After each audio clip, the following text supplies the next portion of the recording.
Good morning, everybody, and welcome to the Wisconsin Counties Association webinar. Today, we're featuring Charter Communications, and we're fortunate to have with us special guests from Charter, including Celeste Flynn, Director of State Government Affairs, Adam Rushka, Regional Senior Director, State Government Affairs, Matt Brown, he's the Vice President of Construction, and John Welton, who is Spectrum Community Solutions Manager for Wisconsin and Minnesota.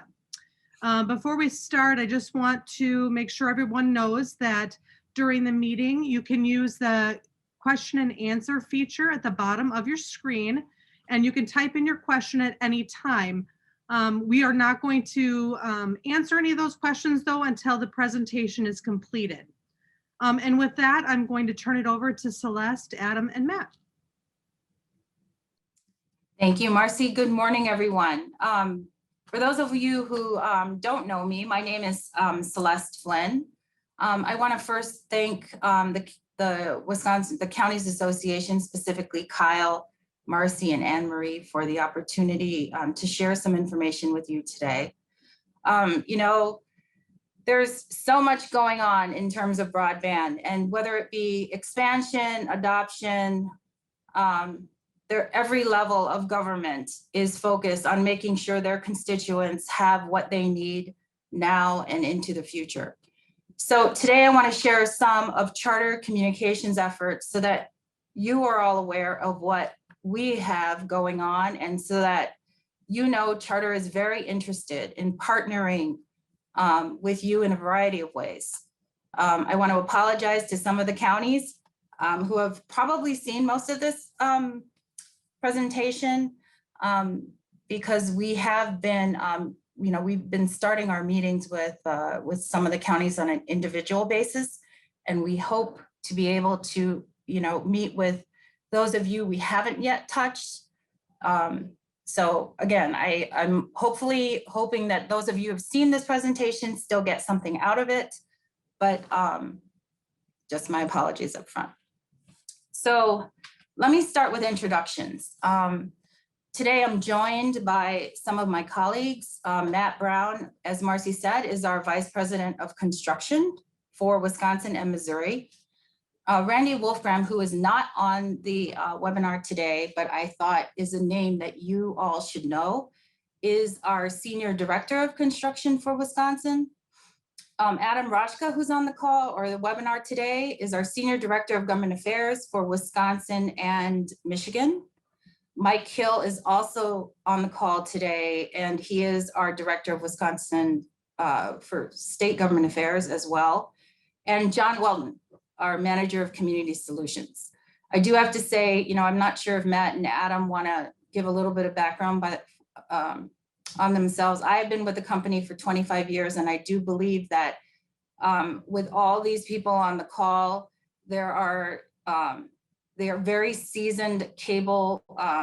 We've been with the industry for decades. Matt Brown is a new vice president, however, he's not new to the industry. He's been with the company for over 15 years and was recently selected to lead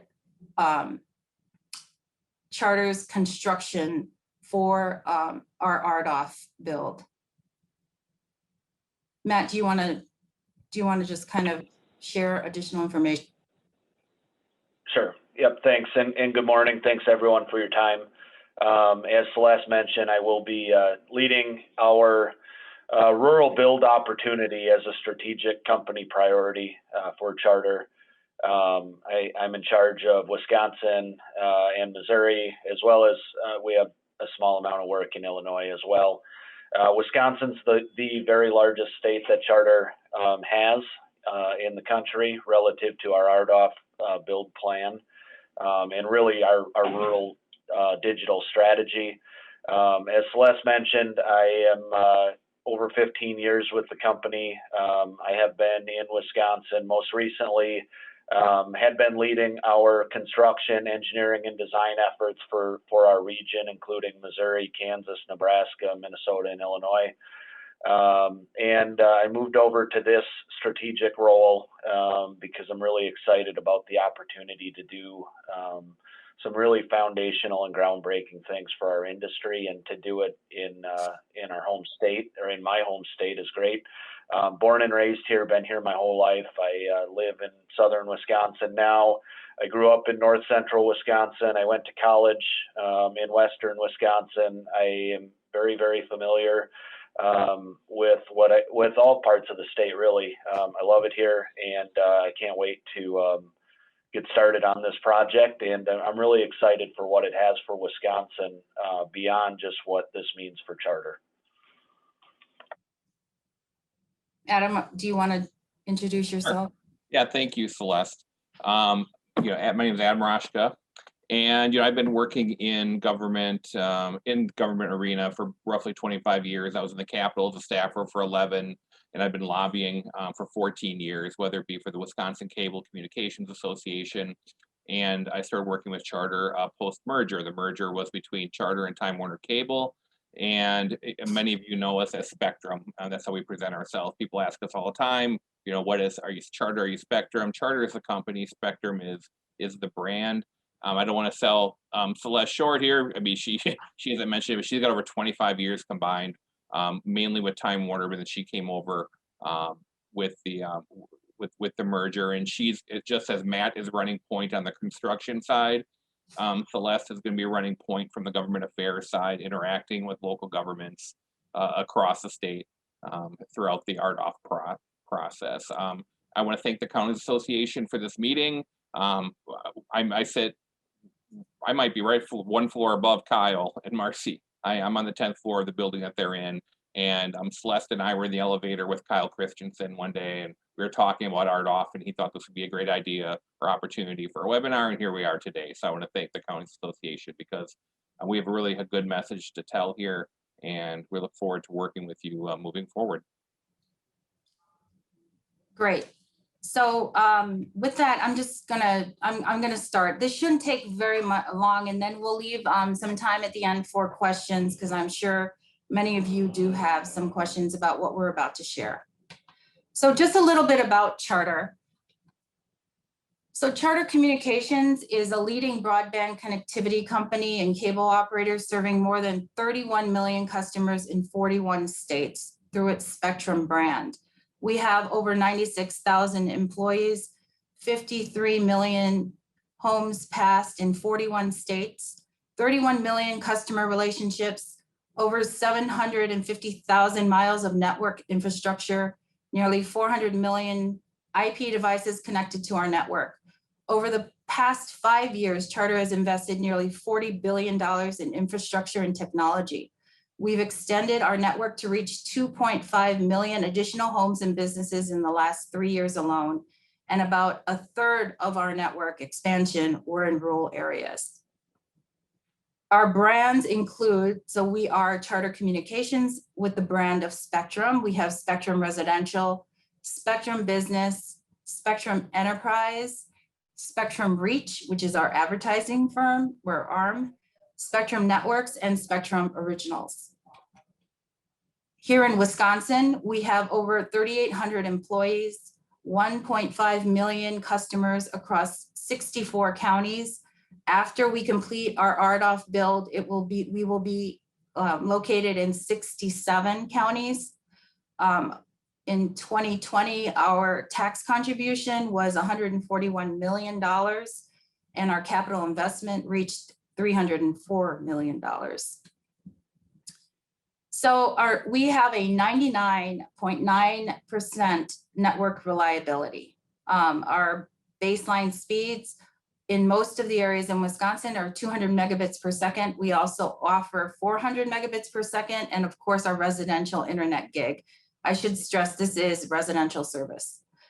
In some areas of Wisconsin, we are still at 100 megabits per second, but for the most part, our baseline is 200 megabits per second. There are a few bullet points here about the FCC's Measuring Broadband America fixed broadband report. We are the fastest, most consistent download speeds for the third consecutive report in a row. We exceeded 100% of our advertised upload and download speeds. We exceeded advertised speeds even during peak usage, which is between 7 and 11 p.m. on weekdays. So I wanted to share a little bit of information as it relates to our recent builds. I'm not going to read all of this, but many of these builds were done in partnership or with, for instance, the town of Dunn was a broadband grant partnership that we received from the state broadband program.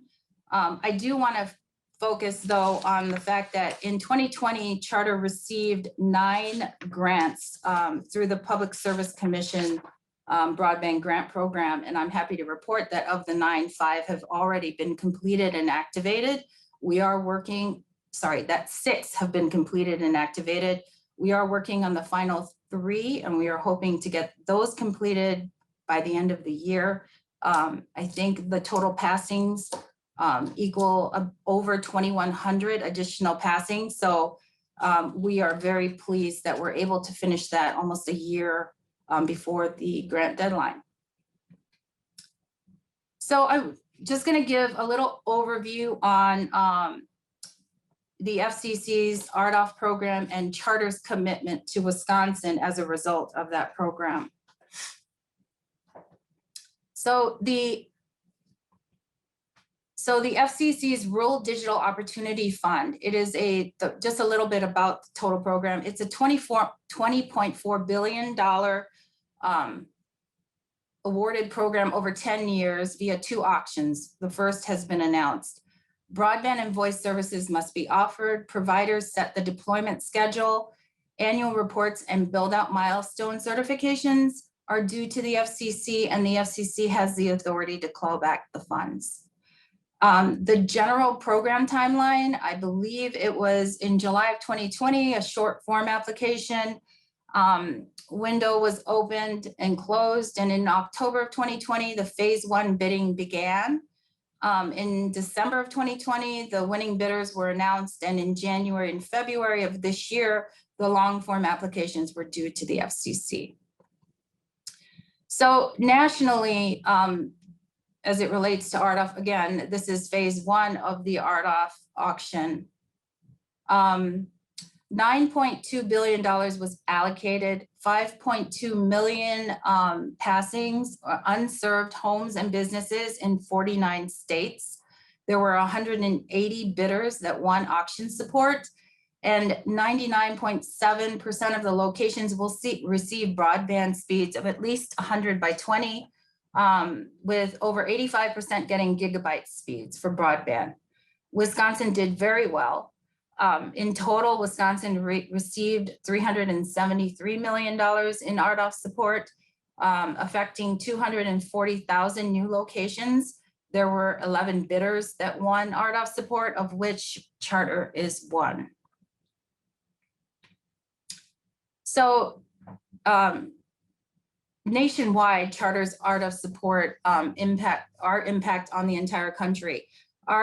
We received a little over $1 billion in RDOF support, but our company has then invested for every dollar we received in RDOF support, we are going to contribute $4. So our total capital investment for RDOF will be $5 billion, affecting over 1 million locations across 24 states. Matt had mentioned that one of the top states, if not the top state, is Wisconsin.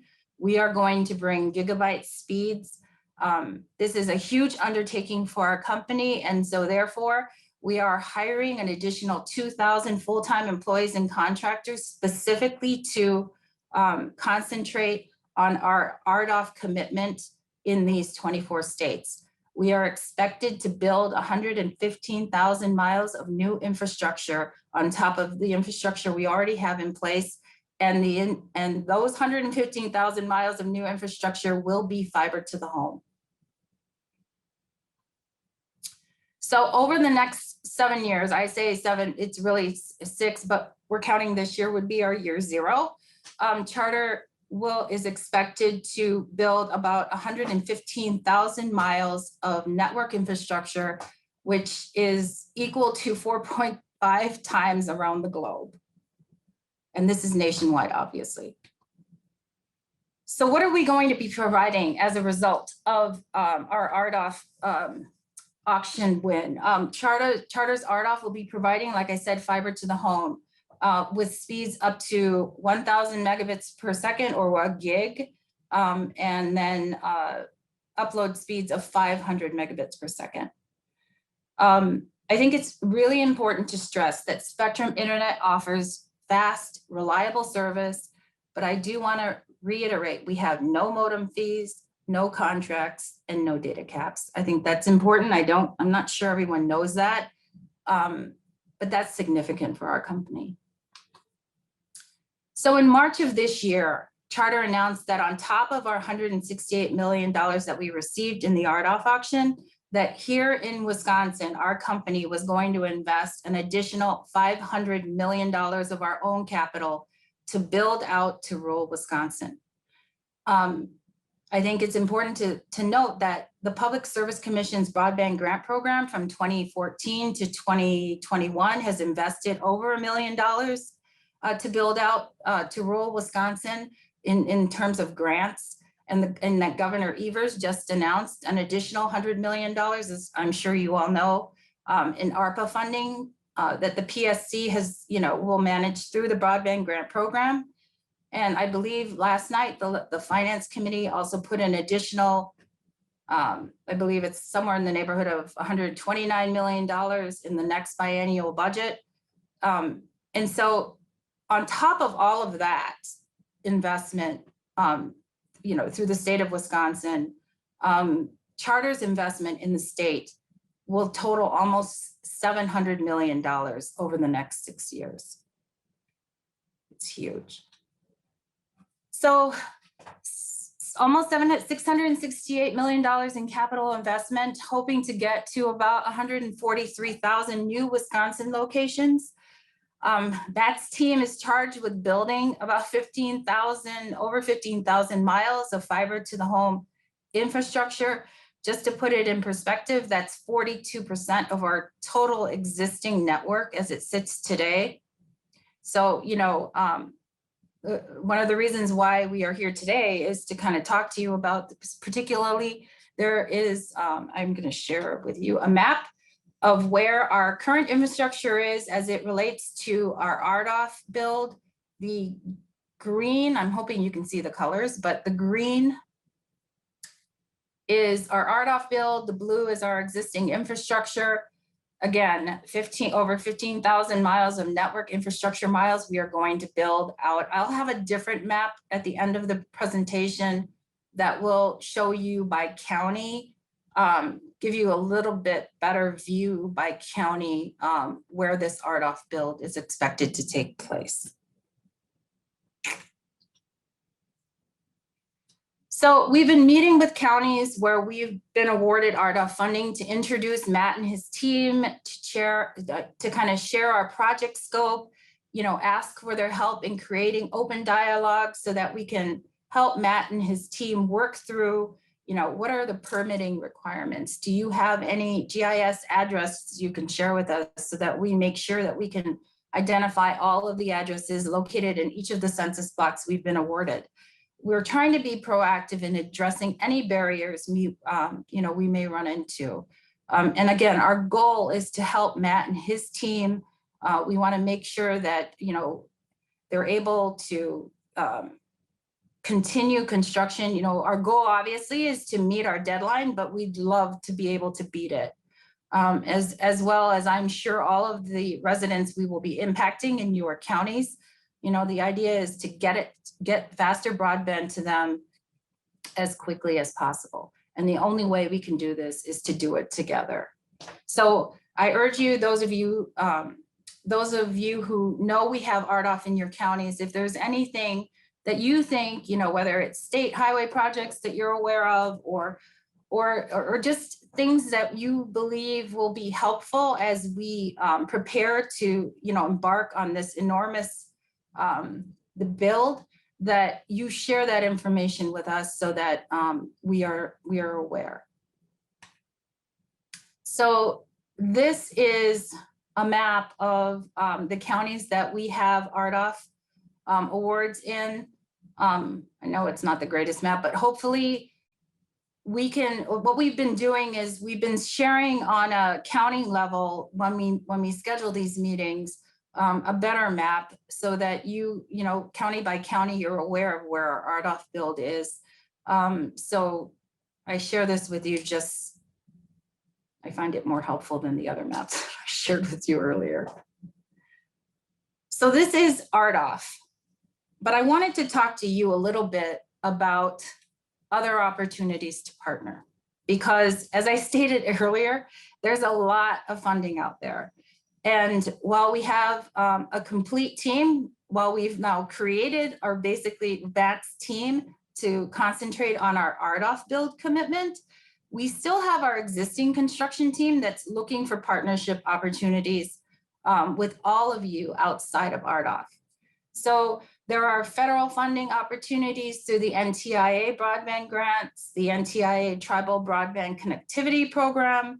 There are state opportunities. Obviously, I mentioned, you know, the governor just announced the Wisconsin Public Service Commission American Rescue Plan broadband grant access grants of $100 million.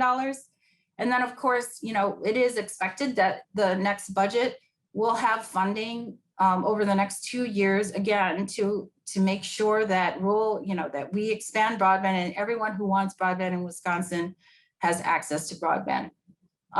There are also local funding opportunities or opportunities for us to partner if, you know, the municipality or the county has received ARPA funding and they want to put it towards broadband expansion.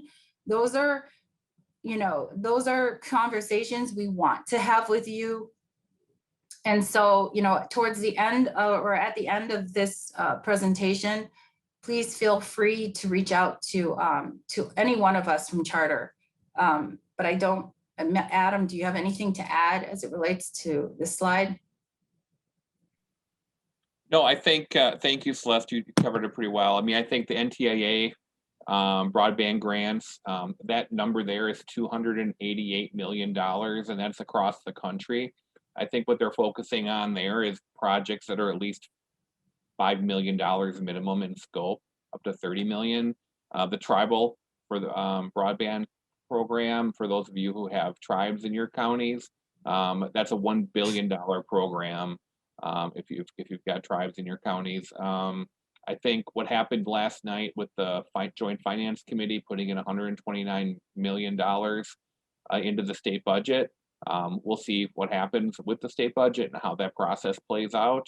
But I think, you know, at least we know there, like Celeste said, there will be other rounds, and then there is local. We continue to talk to local municipalities and counties about, you know, different ARPA money. I know, like in Michigan, Celeste mentioned, I have Michigan. There was one county that we put an RFP in to serve all the unserved areas of that county. The ARPA money is very restrictive.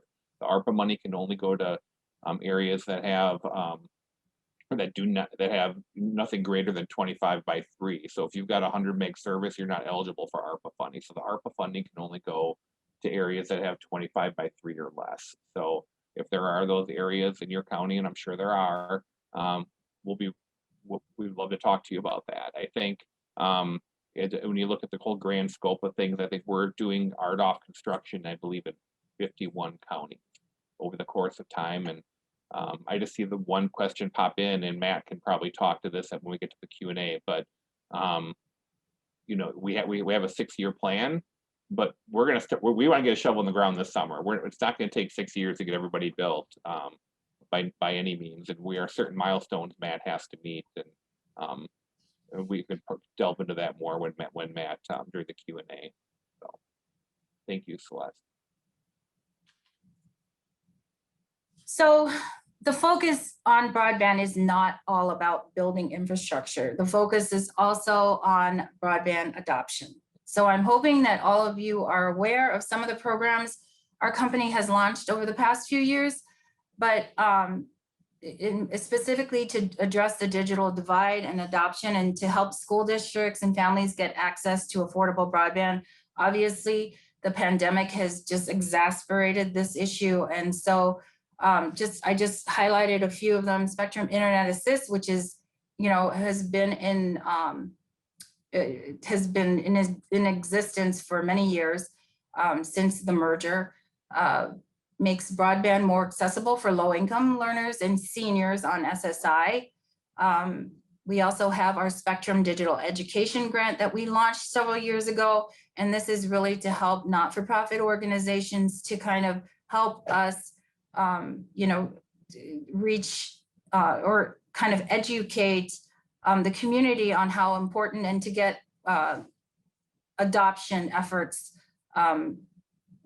That's typically what, our grant program for digital education is concentrated on, is to identify organizations that can help with adoption efforts. So these are families that have access to broadband, but for some reason, are not subscribing to it. There are other services and partnerships that became available as a result of the pandemic. Our Stay Connected K-12 program is a program that we created through our government education group to partner with school districts to get kids who needed access to broadband or families who needed access to broadband in, help by allowing the school districts to help pay for that broadband connection.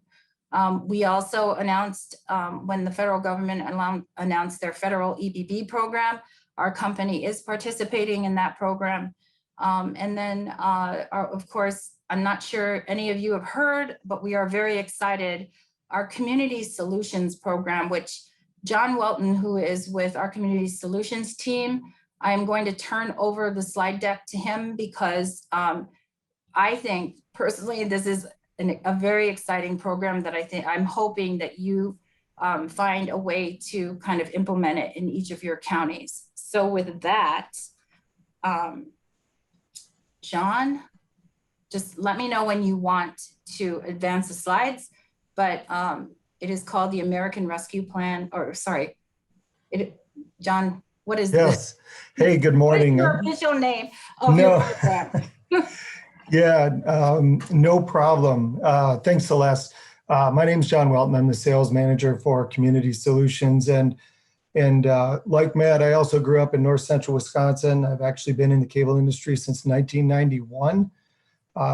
So we've got a lot of experience and a lot of connections to the entire state of Wisconsin. And looking at that map, I was trying to make sure that my parents in Auburndale might have actually access to something faster than like 10 by 1 or whatever they have right now. But anyways, my team handles the bulk agreements for Spectrum in Wisconsin and Minnesota. What that means typically is we would be going out to developers, apartment complexes, working with the ownership, senior facilities, working with that ownership, and really providing bulk internet and bulk video at a very, very aggressive rate. Usually, half or less than half of what retail would be. And in turn, we do ask for an agreement. And over the past year and a half, almost, as we've kind of started and gone through the pandemic, we just saw the need for internet skyrocket, homeschooling, people being really forced to work from home with very little notice. It just drove that need through the roof. And what we also found is that a lot of our communities found that retail price point to be a little bit of a challenge. Celeste, you can flip, please. So what we came up with as a company was really an offer that we're providing to municipalities, counties, cities for public housing projects, just a rate that those folks cannot touch. And normally when you talk about providing a lower cost option to residents, that usually means lower speed. And from what we're doing right now, it can be anything but that. We are offering a 1 gig service as the bulk offer. Includes the equipment that goes with it for each unit. It includes a wireless router, no data caps, the antivirus, all of that a typical retail customer would experience, with the exception that we're providing it at a gig level service. So my service at home is 200 by 10. It's a rocket. I've got Alexa devices. I've got streaming on my TV. I use it for almost everything from my garage door to my front door is run off of that. We're talking about a service for this project being 5 times that fast. Celeste, would you flip, please? For the counties and cities or anybody else in our footprint now, we're offering a 1 to 10 year term, 0% annual increase. So you know what the cost is going to be from day one to the end of the term. No data caps, any sort of infrastructure that is required, Spectrum will take that on at our cost. It would not cost anyone participating additional capital that is actually on Spectrum. Celeste, would you flip? So if you were to call up Spectrum today, sign up for this service, for the gig level service, that is it's approaching $140 a month.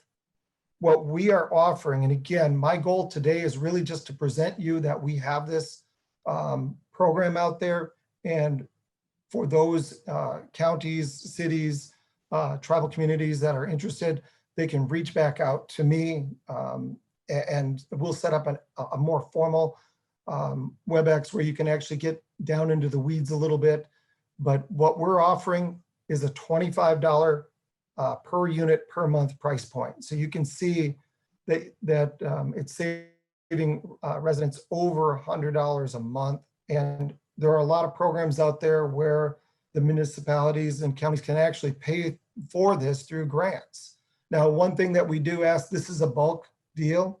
So our ask to anyone participating is you provide us the address list. We set up the bulk agreement and bill the city or the county or the entity one bill, and then those residents don't see that bill. Anything that they would see would be a retail relationship outside of that. But it's a great offer. It's a great way for you to provide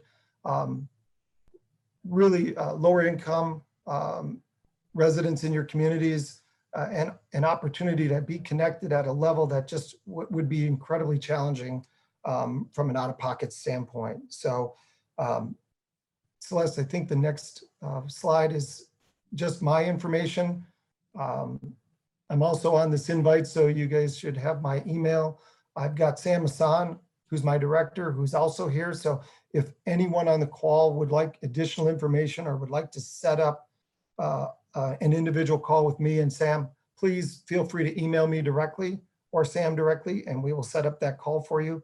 But really, this is an offer we have right now that's for communities that are currently in our footprint. And obviously with RDOF, there'll be much more in the future, but it's a great opportunity for you to provide communities in need a great speed, great connectivity at a price point that they just can't touch on a retail basis.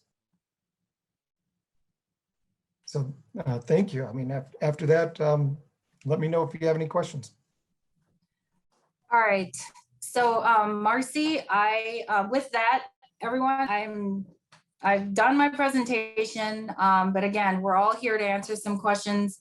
I've not been able to see the chat, so I'm going to turn it over to Marcy. And Marcy, if you want to kind of read out the questions, you know, Matt, myself, Adam, we're all here. John, we're all here to answer.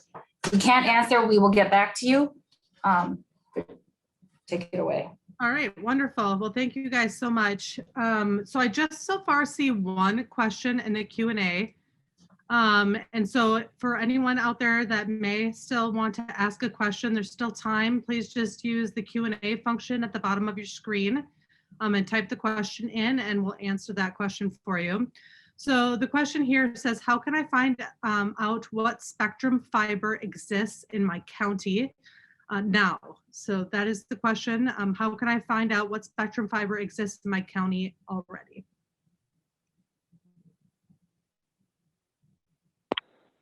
I'll take that one. I guess the first thing we could do, you should have my contact information as part of this, if I could understand the basis for that question. If it's a serviceability question, where do we operate our cable plant today? That's one answer that I could potentially provide. If it's more of a highway maintenance / right-of-way construction question of where our fiber physically exists in the county, and that's the basis for the question, I could possibly go a different direction with that answer and work with you on obtaining that information. Some of it may involve just a confidentiality agreement or something along those lines, just from a network protection policy perspective. So we have another question that came in. It says, what about counties that are not covered under your RDOF map? What options do we have? So I would ask you to reach out to us. What we've been, obviously not everyone is part of the, our RDOF build, just by nature of the fact that, we didn't win the auction locations in your area.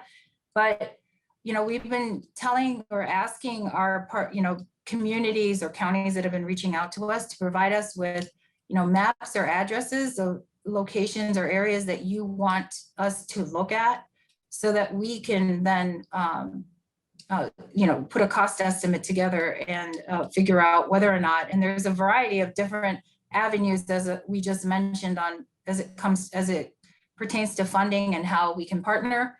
And so I ask you to go ahead and reach out to us, provide us with addresses and maps, and we can work with our construction team outside of RDOF, or maybe it complements Matt Brown's plans for RDOF. But other than that, I'm not sure if anyone has anything else to add. Yeah, I would say we've already had conversations with some counties that had 0 RDOF in them. So there are, as Celeste said, other opportunities. One thing I want to share, down in the chat, I'm going to include a map, interactive map that you can type in an address and it'll tell you exactly if the address even received an RDOF award. And I'm sharing this map because as Celeste said in her presentation, there are 11 different bidders who received awards, and Charter and another company received the most, but there are other people out there getting RDOF money. And if you look at what the governor has said about, either I've seen the number anywhere between 420,000 and 480,000 of unserved locations in the state, meaning people don't have access to 25x3. Just this RDOF award in Wisconsin is alone going to close that gap in half, or more than half. And Matt can probably speak to this too. Where there are opportunities, if we've got a home in one area that's in a census block that we're getting, and there's another census block in the middle that we don't have, but then there's another census block that we're going to get to. If we have to go through B to go from A to C and go through B, we'll do that. We'll pick up additional homes too. So this is bigger than RDOF, this build. Another question, does the Community Solutions Program have a minimum number of units in a multiple housing unit to qualify? Hey, this is John. Thanks for the question. No, but I'll put a little asterisk there. We typically try to target around 20 or more, but we have actually worked with developers on less than that. I would say that the silly one would be, we probably wouldn't do it for one, but if there's a community, and I come from a very small town, if there's a community where there might only be 10 addresses involved, we would certainly take that in and work it through and most likely make it work for you. The next question says, when I look at the RDOF map, on one side of the road, you are offering service eventually. How can you go down one side of the road but not the other? Yeah, that's a good question. This isn't our network deployment map. This is the RDOF award area map that you've probably seen or in this presentation or other places. You can get all of this available from the FCC website and shape files and anything else you need to map.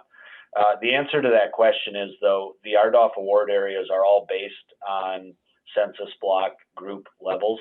So in some cases, the middle of the road separates census block A from census block B. Now, when we go and build those areas, if we build down the road to serve a census block, homes on either side of the road inherently become serviceable. We don't get credit for those homes that are on the other side of the road outside of RDOF relative to our commitment in RDOF, but they will nonetheless be made serviceable. They'll be put into the billing system. And realistically, if we were to, when we get all done with this project, when we draw our network map, it will be meaningfully bigger than the RDOF award area map because of two things. You'll have that overlap, the road that I just spoke to. And there's also a logical point A to point B network expansion that has to happen. We might build between census blocks. We might build from an existing area that we service outwards to a census block area. And anything that we build on the way inherently gets serviceable by nature of just how we're building this and it being all fiber to the home as we build it. So there aren't necessarily distance requirements like there are with our existing cable TV plant or some of the other challenges that we have today in our current network topology that we'll have tomorrow when we do fiber to the home. So we'll actually deliver service to a far greater number. Until I get engineering done on every one of these areas, though, I'm reluctant to say exactly how much additional opportunity that might present. The next question says, we have been approached by a different company to provide middle mile fiber rings around our county and surrounding counties. Could you partner with them and provide the, I'm not sure exactly what this stands for, FTTH? Sure, it's fiber to the home is the acronym. Possibly, I would never say never to anything. Possibly there could be an opportunity. It would more than likely be a lease fiber scenario where we could lease capacity over their network as opposed to a partnership. Given our company size and structure, partnerships are probably unlikely, but again, I would never say never. All that being said, though, we're already a major provider in the state relative to our network footprint as it sits today. Now, that poses challenges, but it also has some advantages in terms of scalability and access to major fiber infrastructure. So even though we're building out into rural Wisconsin, in many cases, we're not far away from major fiber infrastructure of our own. So, all that being said, if we have our own fiber infrastructure, we're likely going to leverage it for backhaul as opposed to a partnership, but it probably just depends on the scenario. And again, everyone should have my contact information following this. We can talk more specifics if as necessary and if you have more questions. I believe the next question was already answered in the chat. Is there a more detailed map of where RDOF will be in our county? I think, Adam, you mentioned you put a link to a map in the chat. Yes, and you can type in an address and it'll tell it for all the providers. Charter, just so you know, in the map is listed as CCO Holdings. And Celeste, someone in the chat also asked if we could go to the contact page. One of the first slides with all the contact information. Thank you. The next question says, does the Community Solutions Program cover dispersed public housing units? So I'm sure, I'm guessing that means if it's multiple addresses within a community, the answer is yes. So if whether it be Milwaukee or Marshfield, if you had single family units or duplexes or what have you, apartments that are throughout the city, we would be able to address each and every one of them under one agreement, as long as that all routes back towards the government entity. The next question asks, since you are investing your own funds to support your RDOF award, is the RDOF program simply a way that the feds have subsidized your costs to make it competitive enough for you to invest the remaining funds necessary to serve the area?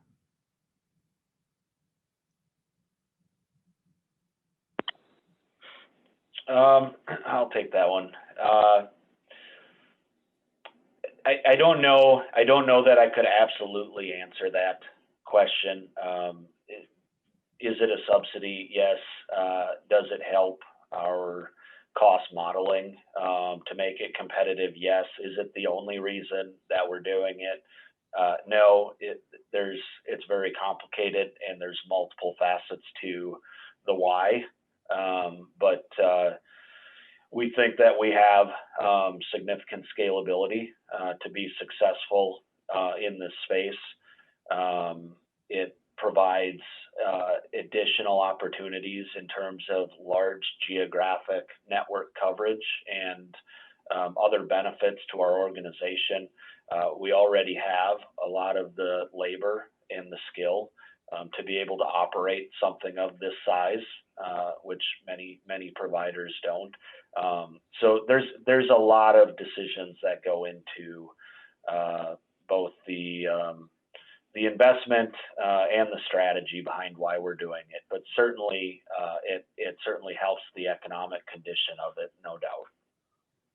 I also think it's important to note that, it doesn't just stop with us building our network out. I mean, we're building 15,000 miles, but we still have to maintain that 15,000 miles into decades. So our investment will continue way after the build the build we are undertaking here in Wisconsin and throughout the country. Could I also add that I think the unique thing about the RDOF program as well is that it was reverse auction.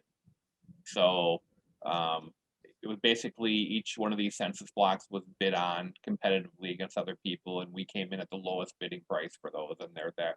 So if somebody else would have won that at a higher price, it would have been different. But we bid those at the lowest price, and there will be another round of RDOF. I'm not sure when that round will take place, but as Les said in her slide, there were $20 billion in this program, and this round one is about $9 billion. So there's still $11 billion out there for another future RDOF round, in case your area wasn't necessarily included. The next question is, are there eligibility requirements for the bulk program?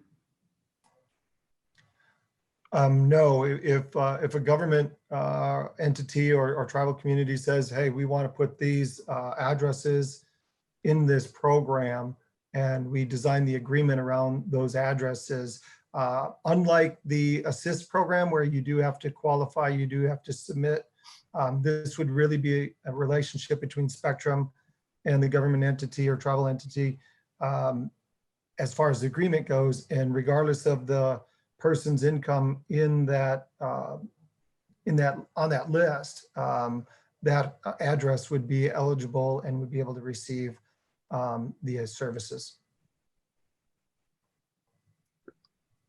The next question says, how exactly are you defining rural? That's a good question. I don't think it's us that's really defining rural. I think it's the government that's defining rural. Is anything that doesn't have a 25/3 service. All the census block groups that were up for RDOF auction were areas that did not have 25/3. All the areas that are eligible for ARPA funding are areas that do not have at least one provider providing 25/3. So I think the definition of rural is just that. It's defined by the government. That being said, when it comes to the state broadband grant program, the rules are a little bit different this time. it all depends on what statutory definition is of unserved for each particular program. Are there opportunities to partner on builds to county locations of interest? We are interested in all opportunities to partner. So I encourage you to reach out to one of us and let us know what it is you're thinking. And if there's a way we can make it work, we will. Hey, Marcy, there was a map or a question you just I missed. We have another link here where people want to know when exactly we are going to build. There is, I'm just putting in a chat, a link for Spectrum where you can type in your address. We haven't started construction yet. And I don't know if Matt, can you talk a little bit about kind of the milestones? I know we talked about it, there's a 6-year build, but there are certain milestones that we have as a company have to hit according to the FCC. Yeah, so we spent time kind of talking about the investment in the miles. The miles are a 10,000-foot view estimate at this point because we're in the middle of doing our engineering, and it's going to be at least a couple year effort to get our full engineering done, just relative to the size of this before we absolutely nail that down. At the end of the day, though, the miles and the investment aren't actually a deliverable to the federal government as part of the RDOF program. What is that we make serviceable within our billing system and have service active and readily available for all of the unserved homes that we've been awarded. At the end of the day, it's the home count that's the actual deliverable in the program, not miles or capital spend. There are check-in points. The first major check-in point is the end of the year, 2024, which we're calling year 3. But December 30th, 2024, we have to deliver 40% of the serviceable locations or homes, if you will. I'm using homes in quotations, but based on what's defined in each census block group as a location, we have to make those locations serviceable with our product offering. So 2024 is the first big check-in. 40% of those locations are due.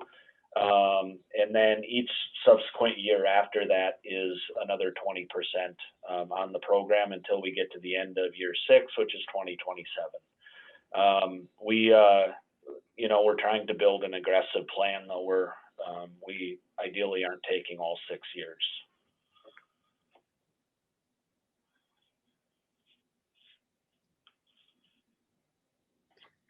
All right, and our final question says, how is the supply chain challenge going to affect the build out of RDOF and all projects associated with the ARPA, funds? Yeah, that's a great question, and that's one of the burning questions that I think about often myself. The reality is, this is an enormous program, but you layer that on with ARPA, state grants, all of the other things going on in broadband expansion right now, coupled with the impact of the pandemic that it's had on our economy, the global economy, et cetera. There are parts of the supply chain that no doubt will be challenged. One of the strategies and one of the biggest benefits that I think we offer to this, though, is our size and our scale. One of those benefits is we, being a very large company as we are, have buying power over a lot of the other players in this program and the other programs, which, bigger isn't always better. But in this case, we have foundational contracts and relationships with major suppliers such as fiber in the plastics industries, pedestals and conduit going in the ground. Those types of things are all impacted by the supply chain and the impact of the pandemic. So we've been in an aggressive buying program to start to warehouse a lot of this major material, and So far, we're opportunistic that we have the major materials that we need to launch this and complete it successfully.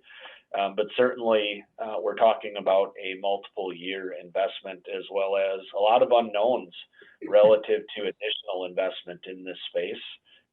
So the future years are something that we need to be observant of, and knowing what's happening in the economy relative to some of these major supply chain items. I think it's important that, I think it's obvious that the federal government, the state government, the local government, all of you have identified that broadband is important. And so, companies like ours, we agree with you. And so whatever we can do, Matt's job is to get this build complete as soon as we can. And that is our goal, is wherever we can help, partnering with you through RDOF, through other avenues that have been identified by all the various government entities. We're just here to let you know this is who you contact in Wisconsin. I think if we're done with the questions, Marcy, I just want to thank everyone who took the time today to join us. Again, reach out to us if you have any questions. I want to thank not just Marcy and Anne-Marie and Kyle, but Matt and Adam and Mike and John and all of you. Thank you so much for joining us today. Really appreciate your time. Yeah, thank you guys so much for sharing your expertise with our membership today. And for anyone who is curious or wants to share this presentation, it has been recorded and will be posted on the WCA website later this week. So thank you again for joining us today, and we will see you all soon.